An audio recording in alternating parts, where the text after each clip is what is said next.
Hello, I am Nicholas Taubert, and this is my video presentation for Workshop 2. To start, the task at hand is to search a matrix for a square submatrix whose sum of elements is equal to a target value, v. First, we check squares of size 1, then we check squares of size 2, then 3, and so forth throughout the entire matrix. So the question is, what is the most optimal way we can store and utilize previously computed squares so that the future squares take less time to compute? Well, I looked at the different ways to add together the elements in a square. Then I looked at the possibility of multiple subsquares. I also considered using a combination of rows and columns.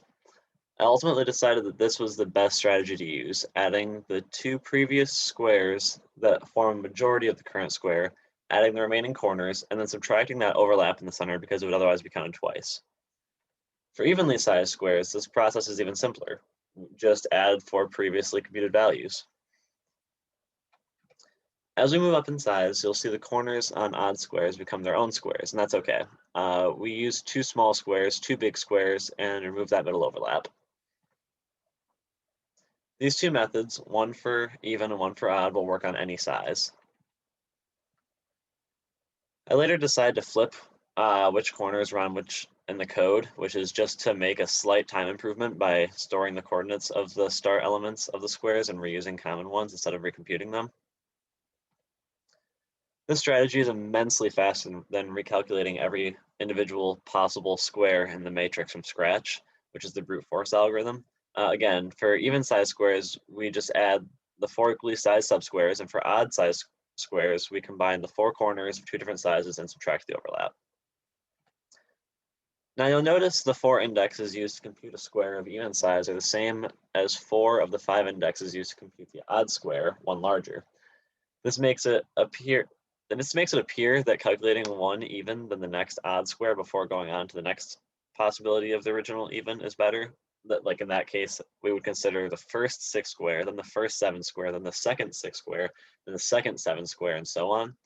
However, I decided it was more worthwhile to separate the even and odd squares and just recompute the index values. We would end up using more time to check if the next spot was valid for both the even and odd size, and checking if the even was an allowed size, but the odd was too large, like it was right on the K mark.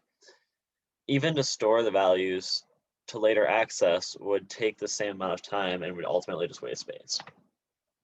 However, I still have to do the odd and even squares differently because their methods are different.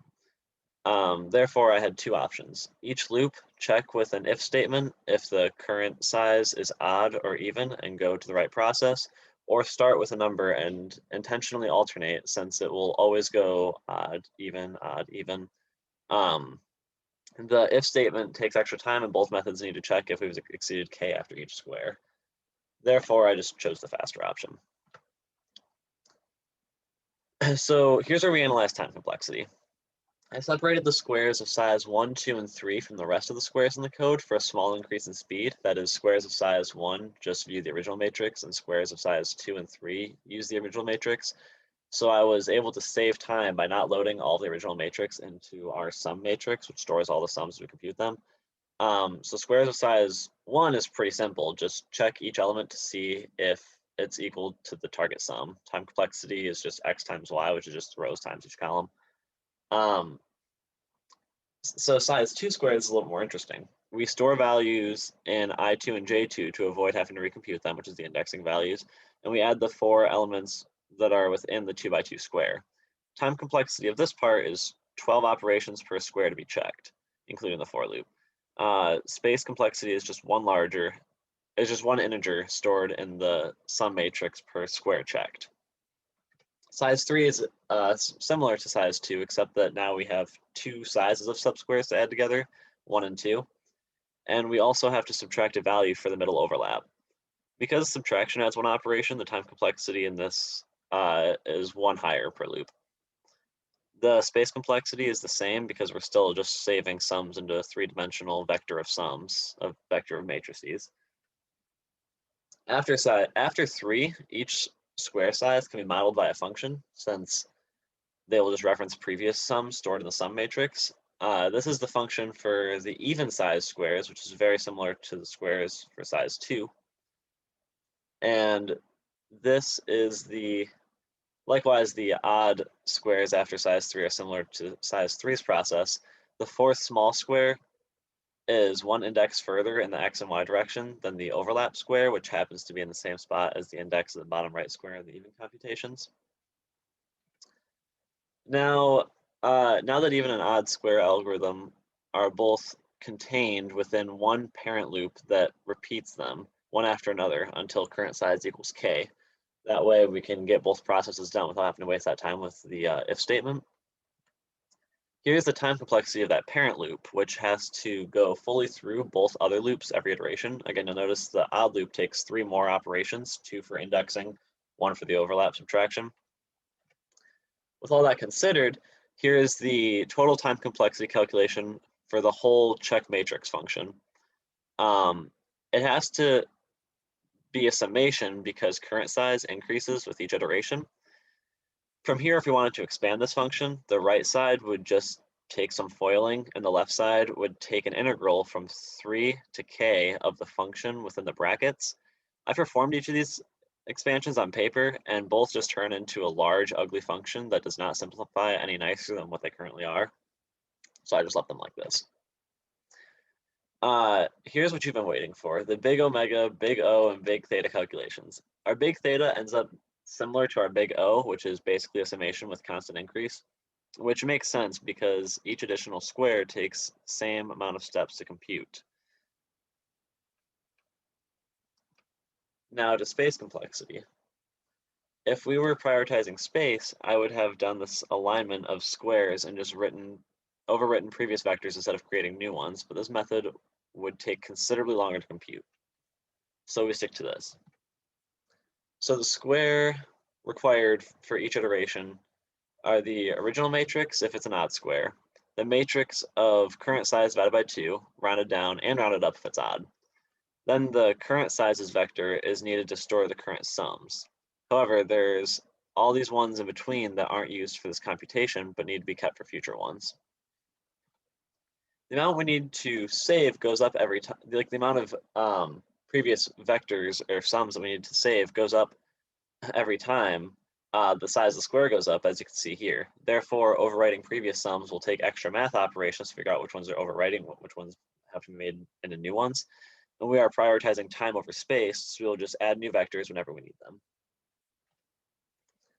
And this is done in a sum matrix. The first index indicates which size square to pull values for. The next two indices decide which index the start of the square will be in x and y's coordinates. Of course, we saw that squares of size 1, 2, and 3 are done separately so that the original matrix isn't copied into some matrix, as this would waste time.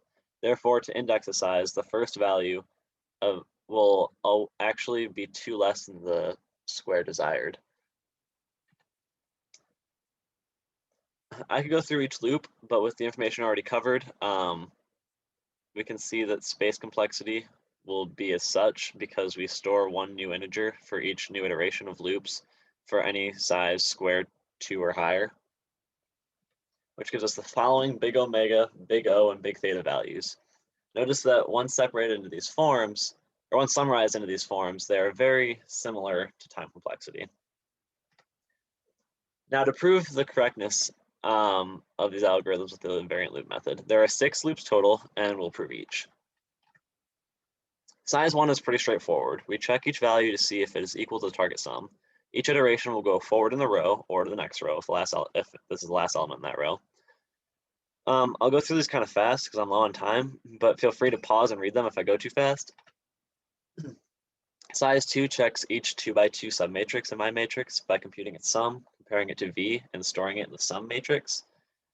Each iteration will perform these actions to a different submatrix.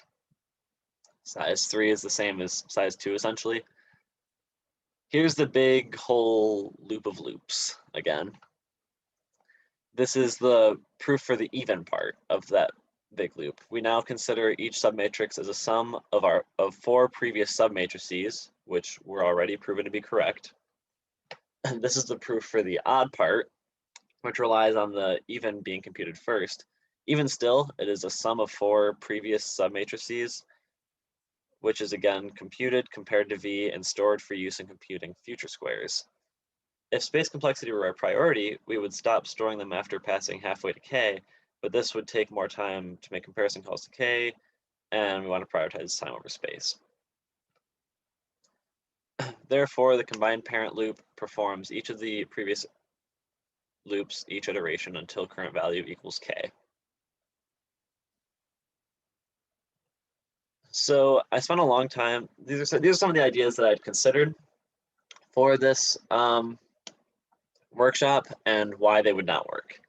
I spent a long time trying to implement a feature that would eliminate squares from future considerations once it was found that their sum exceeds the target number. Like, that is, if a combination adds past our target value, then another sum that includes all those numbers and more would be even further, like that'd be even further past the value, right? Well, I came to find it was impossible to implement this confidently due to the possibility of negative numbers, as a sum that goes past the target value can be included with negative numbers in a later square to go back to the target. So this idea was ultimately ruled out. I also tried to implement strategies to intelligently search for values, like a greedy algorithm, but found this is impossible because getting closer to the sum numerically doesn't mean anything. It doesn't necessarily mean we're getting closer to the correct combination, because the next one's just as likely to be any size than the other size. So the rest of these were also mentioned previously. Prioritizing time over space meant redoing index values, keeping old vectors, and creating unnecessary vectors.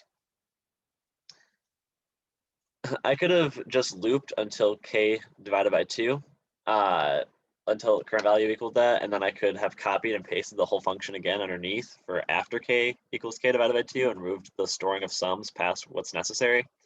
This would have drastically helped storage space and slightly helped runtime. However, this presentation would have been much longer and much more complicated if I had done that. So I chose to take the simpler, slightly less efficient method. If I were to actually implement this function though, I would definitely take this route instead. Now I'll show you my code and prove that it works. This is my whole function, our program from the start down. I added some of my own tests alongside the ones that were already provided. This is the brute force algorithm that was provided to us. This is the entire new algorithm. I will scroll slowly in case you want to pause any part of this to see what it looks like in the context of the whole.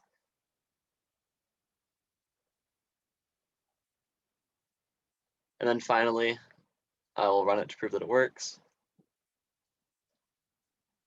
Up top, this is the given matrix and the expected yeses and nos, or yups and nopes.